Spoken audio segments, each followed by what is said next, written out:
This is going to be a very first time. Tonight is a very first time. And we've had 5 of these type of individuals that come out to Havana Cafe, but we show them love. So if you give them your undivided attention, we're going to have fun. And if she's not funny, we'll laugh. And if she's funny, we laugh. And then when I get back, we talk about it. That's cool with, y'all cool with that? Yeah! That's what's up. So stop clapping your hands right now, clap your hands right now, clap your hands right now. Stop take over there, stop take over there. Clap your hands right now, clap your hands right now, clap your hands right now, clap your hands right now. Clap your hands right now, clap your hands right now. You keep easy, you keep easy. Clap your hands right now, clap your hands right now. Put the comment down of my girl, Dawn.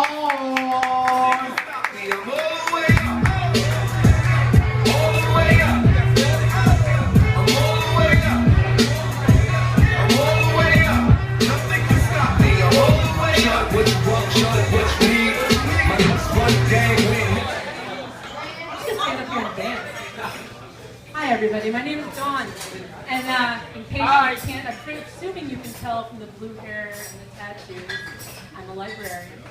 I actually am a librarian. I was destined to be a librarian. I grew up speaking fluent Spanish. When we moved to South Carolina, where they can barely speak fluent English, I lost it all except for donde está la biblioteca. So I had to be a librarian. It's the only thing I could say in Spanish. But on my way to being a librarian, which I did not start until about a year ago, 2 years ago, I had, oh, wow, nobody ever tells me to talk louder. Wow. That's kind of exciting. My undergraduate degree's in theater, so usually you can hear me from space. But yeah, I started out with a degree in theater and a degree in religion, which made my business administration professor father very happy. Because there's so much money to be made in theater and religion. So much. So instead, I worked in theater for a while until I decided that I didn't like choosing between rent and food. You can guess which one I chose. I like food.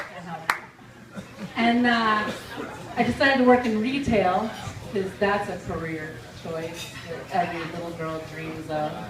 I'm going to grow up in that. It's a sexy position. But I did work in retail for 21 years of my life. But in between, I had a few really cool jobs. When I was in college, I had to work a lot of jobs because, see previous conversation, my business administration professor father did not like paying for my degree in theater and religion. So instead, I worked 3 jobs. I worked as a Christian radio DJ.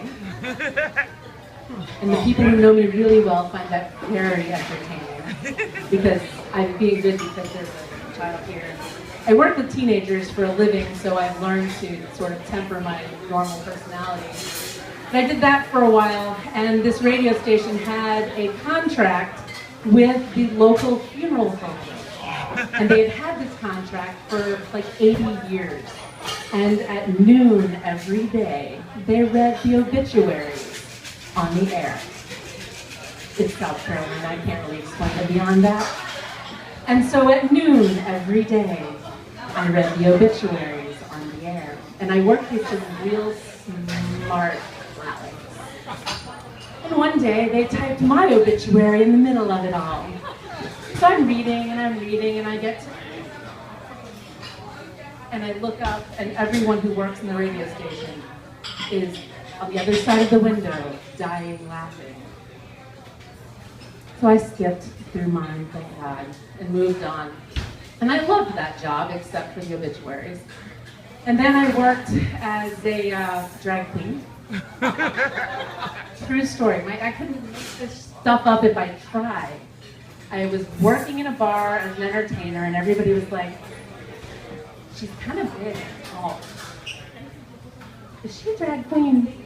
And a friend of mine who was a professional entertainer said, sure, it pays better. And so I worked for 3 years where people had no idea. I was Victor Victoria, about the same time Julie Andrews was Victor Victoria. It was a great job, and I made really good money, but it was really weird. And then when I moved to New York, I got what I consider to be my favorite part-time job of all times, and it lasted for about 2 months. I worked, he does have headphones on right now, kid. I worked in a brothel in Manhattan. I know you're all thinking, oh my God, really? I re-answered the phones and made appointments. That was a bizarre job. But that's what you get when you answer a personal ad in the back of the New York News. It was the New York Daily News back then. So now I finally got my dream job. I went to grad school at the ripe old age of 44 and I became a librarian. And it's what I love doing, and I love working with teenagers. And I'm usually naturally funny. This is a little different scenario for me. I'm really good one-on-one or in a little crowd of people because I have people to play off of. This is a little unusual for me. Thank you. That's my new favorite, just so everyone knows. He's my new favorite, yes. But a friend of mine who you will see perform later on, who is one of the most talented people I've ever seen, has been telling me for a while that I needed to get up and do this. And she sort of tricked me into it tonight by giving me about 24 hours notice to do this for the first time in my life, and I love her anyway. But I decided that I would take her up on it and get up and do this, and it's been, yeah, that's her with the camera. And I love her. Wait till you see her perform. She's amazing. But she's been doing this a little bit longer than I have. So, thank you guys. Have a great time. Give it up. Give a big round of applause, yo. Stop playing. Even the kids were paying attention.